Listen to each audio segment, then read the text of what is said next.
judge laughs at homeless grandmother in court until the bikers walked into the courtroom. 72-year-old Eleanor Jenkins stood before Judge Hamilton, explaining why she'd slept in her car for 3 months. His laughter echoed through the courtroom until 137 Iron Brotherhood bikers filed through the doors, leather vests and silent fury filling every seat. When power mocks dignity, Brotherhood answers with presence. The municipal courthouse in Riverside, California, occupied a gray concrete building that smelled of floor polish and broken promises. Courtroom 3B handled misdemeanor cases, parking violations, loitering charges, minor infractions, for people society had already forgotten. On this Monday morning in late October, fluorescent lights buzzed overhead while defendants waited on hard wooden benches. Outside, Southern California heat pressed against tinted windows. Inside, air conditioning struggled and justice moved slowly, mechanically, without mercy for those who couldn't afford it. Eleanor Jenkins had been a nurse for 40 years before arthritis forced retirement. She'd raised 3 children alone after her husband died young, put 2 through college, volunteered at homeless shelters, ironically unaware she'd soon need them herself. At 72, she'd been healthy, stable, secure in a rental house she'd lived in for 15 years. Then her landlord sold the property. New owners wanted higher-paying tenants. Eleanor's fixed income, $1,247 monthly Social Security, couldn't cover the new rent of $800. She'd applied for senior housing, been waitlisted. 18 months minimum, they'd told her. She'd tried sleeping at shelters, but they were full, dangerous, or required she abandon her car, a 2003 Honda Civic containing everything she owned. So Eleanor slept in her car, parking in different locations nightly, washing in gas station bathrooms, eating food bank donations, trying desperately to maintain dignity while homelessness stripped it away one humiliation at a time. When power mocks dignity, it forgets that everyone's humanity deserves protection, especially those society abandons. 3 nights ago, Eleanor had parked behind a closed factory, thinking the location was safe and isolated. Police found her at 2 a.m., cited her for illegal camping, trespassing, and sleeping in a vehicle within city limits. The fines totaled $650, half her monthly income. When Eleanor appeared in court unable to pay, Judge Richard Hamilton reviewed her case with barely concealed contempt. "You chose to break the law," he said, shuffling papers dismissively. "Homelessness isn't an excuse." Day 1, Monday, 9:45 a.m. Eleanor stood at the defendant's podium, hands trembling. "Your Honor, I lost my housing 3 months ago when my landlord sold the property. I've been on the wait list for senior housing, but there's no availability. I had nowhere else to go." Judge Hamilton leaned back in his chair, smirking. "Have you tried getting a job? Or are you just expecting taxpayers to support your lifestyle?" "I'm 72, Your Honor. I have arthritis. I worked as a nurse for 40 years. "So you're capable of work. You're just choosing not to." He glanced at the prosecutor. "This is what's wrong with our system. People who could help themselves expecting handouts instead." Laughter rippled through the courtroom, not from everyone, but enough. Cruel, dismissive laughter at an elderly woman's desperation. Eleanor's face burned with shame. "Your Honor, please, I can't afford these fines. If you could give me time to pay or community service." "The fine stands, 650 or 7 days in county jail, your choice. But I don't have." "Then you'll spend a week in jail. Next case." In the gallery, someone stood. Catherine Reynolds, 28, public defender assigned to overflow cases, had been observing. She'd seen Judge Hamilton's cruelty before, but never this blatant. "Your Honor, I request permission to represent Mrs. Jenkins." Hamilton frowned. "She's not eligible for public defender services, income threshold. She has $1,247 monthly Social Security and is literally homeless. She qualifies." "Fine. Request hearing postponement to allow proper defense preparation." Catherine approached Eleanor. "I'm Catherine Reynolds, public defender. Don't say anything else right now. Let me handle this." Eleanor nodded, tears streaming. "He laughed at me." They all laughed. "I know, but we're not done yet." Catherine had an idea, risky, unconventional, but potentially powerful. Her father, Thomas "Tank" Reynolds, was a retired Iron Brotherhood member. The club had helped vulnerable people before. If Catherine could convince them Eleanor's case represented larger systemic failure, they might attend the rescheduled hearing. Judges respected power, and 137 leather-clad bikers definitely represented power. Day 1, Monday afternoon. Catherine drove to Iron Brotherhood's Riverside Clubhouse, a converted warehouse with motorcycles parked in formation outside. Tank met her at the entrance, suspicious of his lawyer daughter's unannounced visit. "Dad, I need the club's help. There's a 72-year-old homeless woman Judge Hamilton humiliated in court this morning. He laughed at her, mocked her homelessness, fined her money she doesn't have. She's going to jail for being poor and elderly." Tank's expression hardened. Iron Brotherhood protected vulnerable people. That was part of their code, especially since partnering with community organizations on homeless veteran initiatives. "What do you need?" "I need presence." Courtroom filled with bikers, silent witness that this woman isn't alone, that her dignity matters, that powerful people can't mock vulnerable citizens without accountability. Tank considered this wasn't violence, wasn't intimidation, just showing up, being visible, demanding respect for someone who'd been denied it. "When's the hearing?" "Friday, 10 a.m. "We'll be there, all of us." Day 2, Tuesday. Catherine spent Tuesday building Eleanor's case. She interviewed shelter directors who confirmed no beds available for months. She documented Eleanor's 40-year nursing career, her volunteer work, her children's testimonials about their mother's character. She researched municipal codes, finding multiple constitutional issues with Riverside's anti-homeless ordinances. Meanwhile, Eleanor slept in her car again, moving locations every few hours, terrified of another citation. She couldn't afford $650. She couldn't survive a week in jail, elderly, arthritic, on multiple medications for blood pressure and diabetes. The stress had already triggered 2 blood sugar crashes, severe enough to require emergency glucose. Catherine visited Eleanor at a park where homeless people gathered during daytime. "Mrs. Jenkins, I've prepared a comprehensive defense.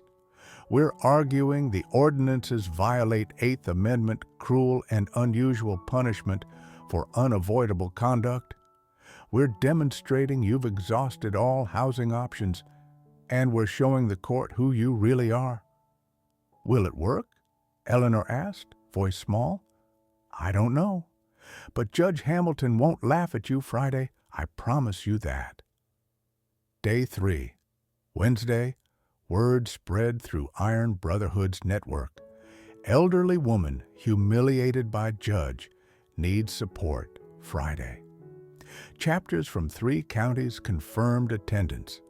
Not just Riverside member San Bernardino, Orange County, Los Angeles. 137 bikers total, all taking Friday off work, riding to a courthouse to defend a woman they'd never met. Tank explained the plan. We arrived 9:30 a.m.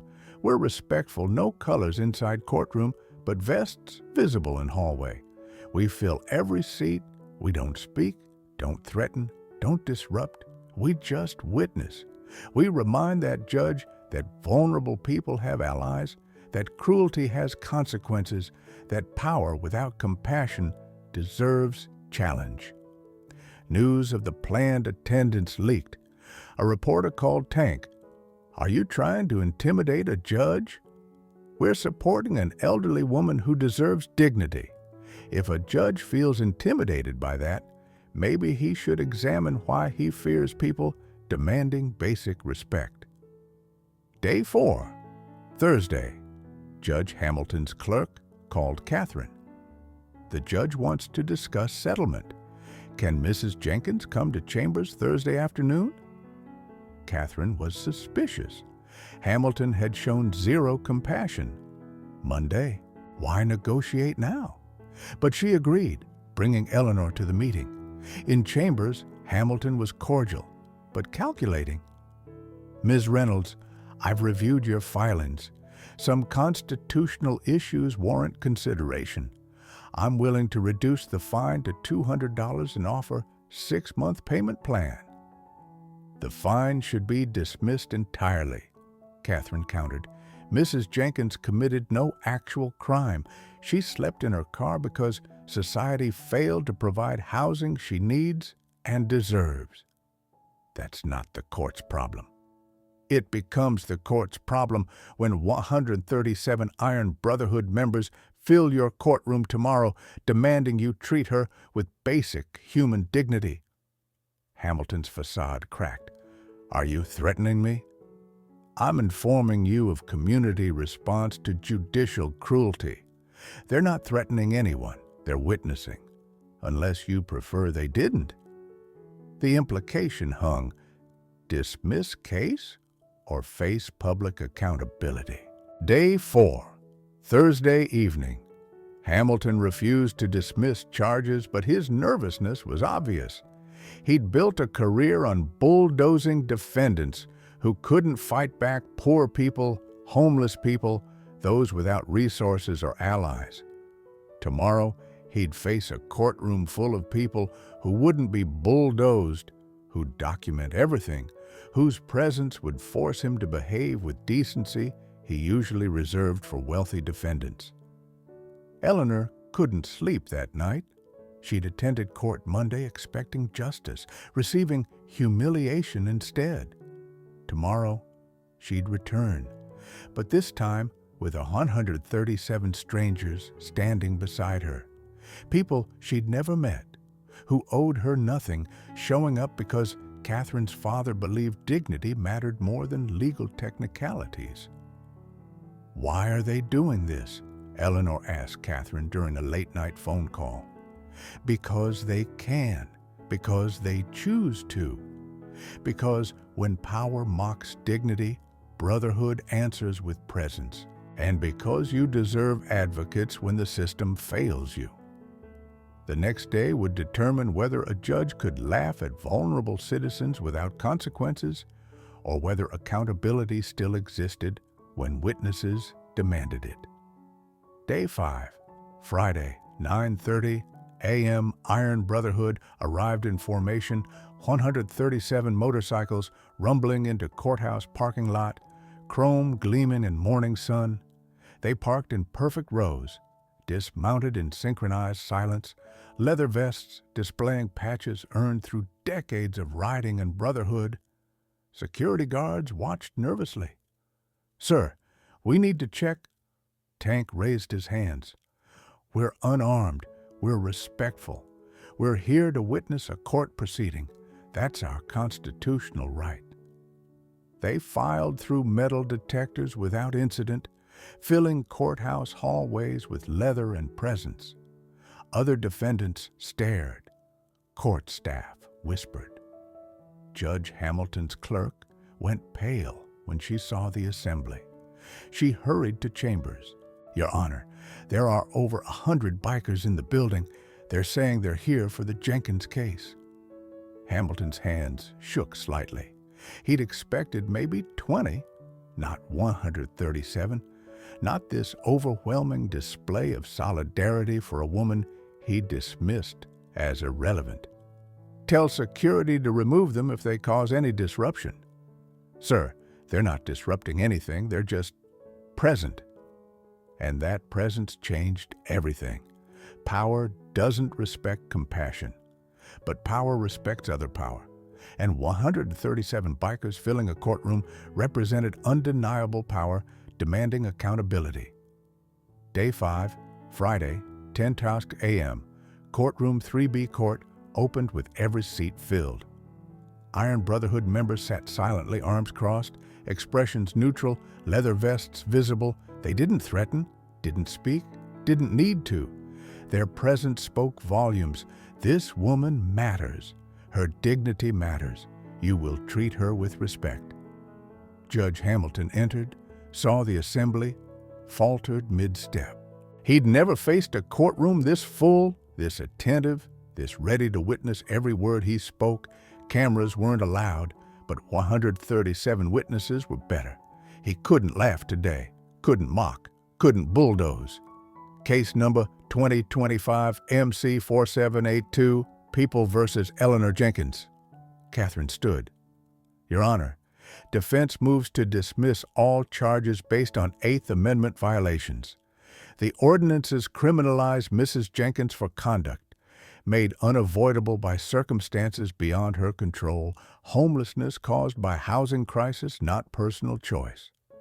Hamilton cleared his throat. The court has reviewed defense filings. There are constitutional concerns. However, the ordinances remain valid pending legislative review. So you're fining a homeless elderly woman for being homeless? I'm enforcing existing law. Tank stood in the gallery. Your Honor, may I address the court? Day 5, 10:15 a.m. Hamilton frowned. This is highly irregular. So is mocking a 72-year-old woman for being poor. Tank replied evenly. I'm Thomas Reynolds, retired Iron Brotherhood member, current community liaison. These 136 people behind me represent 3 counties worth of citizens concerned about how vulnerable populations are treated in your courtroom. Are you threatening me? I'm informing you that we're witnesses. Every word you speak today will be remembered, documented, and shared. If you find Mrs. Jenkins money she doesn't have, we'll pay it. If you jail her, we'll organize protests. If you dismiss charges, we'll thank you for doing the right thing. You can't dictate court decisions. We're not dictating, we're watching. There's a difference. The question is, what kind of judge do you want to be when 137 witnesses are watching? Silence filled the courtroom. Hamilton stared at Eleanor, small, elderly, terrified, then at the bikers surrounding her with protective solidarity. For the first time in his career, Judge Richard Hamilton faced real accountability for his cruelty. Day 5, 10:20 a.m. Hamilton called 15-minute recess, retreating to chambers. His clerk followed. Sir, what are you going to do? I don't know. If I dismiss, I look weak. If I proceed, I look cruel. They've trapped me. Maybe you trapped yourself by laughing at her Monday? Hamilton winced. His clerk was right. He'd created this situation through his own contempt for people he considered beneath him. Now he faced choice. Double down on cruelty and face public condemnation, or show mercy and possibly salvage his reputation.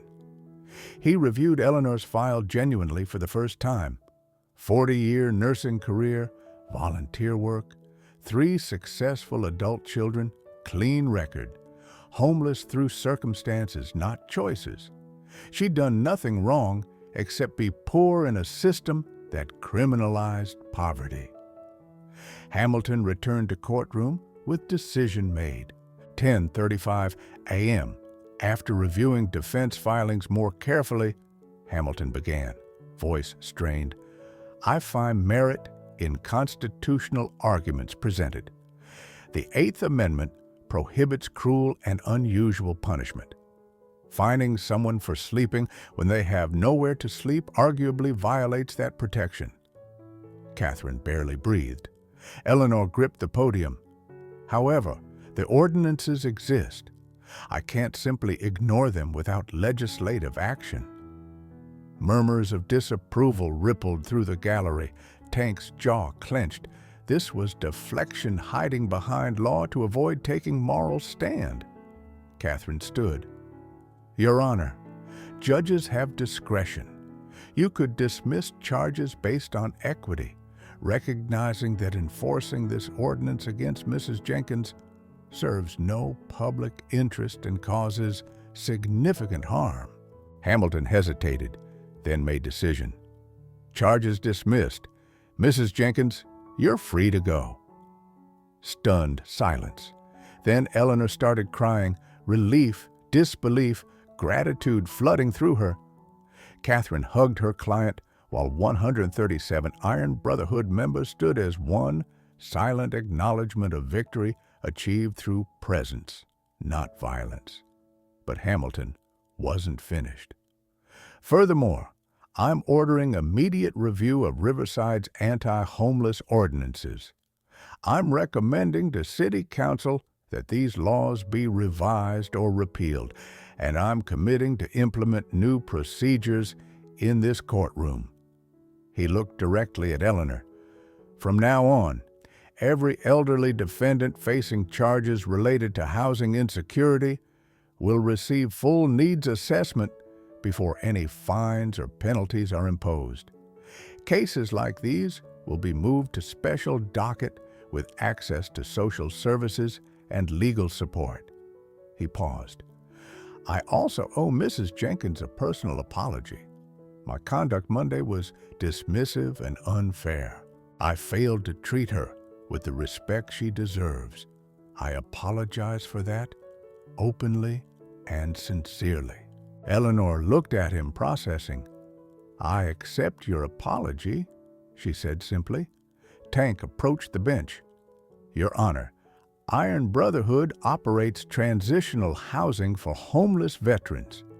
We have one unit available, immediately furnished studio apartment, rent-free for 6 months while Mrs. Jenkins gets on senior housing list. We'd like to offer it to her. Hamilton nodded. That's generous. Mrs. Jenkins? Eleanor could barely speak. Yes, thank you. I don't know how to... You don't need to thank us, Tank interrupted gently. You spent 40 years as a nurse helping people. Consider this payback for all the good you did. When power mocks dignity, brotherhood answers with presence. But when crisis needs solutions, we answer with action. Outside courthouse, Eleanor stood surrounded by 137 bikers who'd changed her life without knowing her name until 5 days ago. News cameras captured the moment. Elderly woman in worn clothes, surrounded by leather vests and chrome, crying tears of relief after months of despair. Why did you do this? A reporter asked Tank. Because she deserves dignity. Because homelessness isn't a crime. Because when judges laugh at vulnerable people, someone needs to remind them that every human being matters. We're not vigilantes, we're witnesses, and sometimes witnessing is enough to change outcomes. Eleanor moved into the studio apartment that afternoon.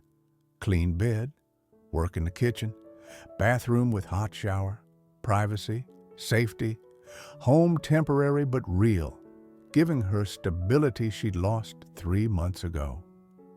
Iron Brotherhood members helped move her few possessions from the Honda Civic that had been her shelter. Sarah, Tank's daughter and club member, stayed to help Eleanor settle in.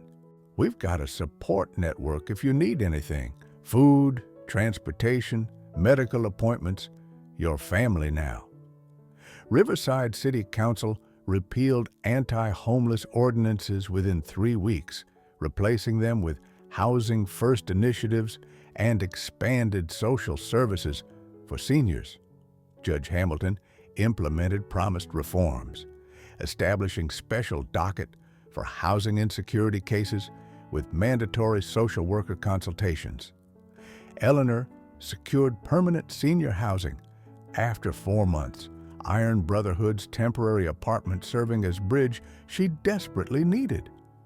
Catherine Reynolds partnered with the club on legal advocacy for vulnerable populations. The courtroom video went viral, 137 bikers defending elderly women, sparking national conversation about criminalizing homelessness. Dozens of cities reviewed similar ordinances.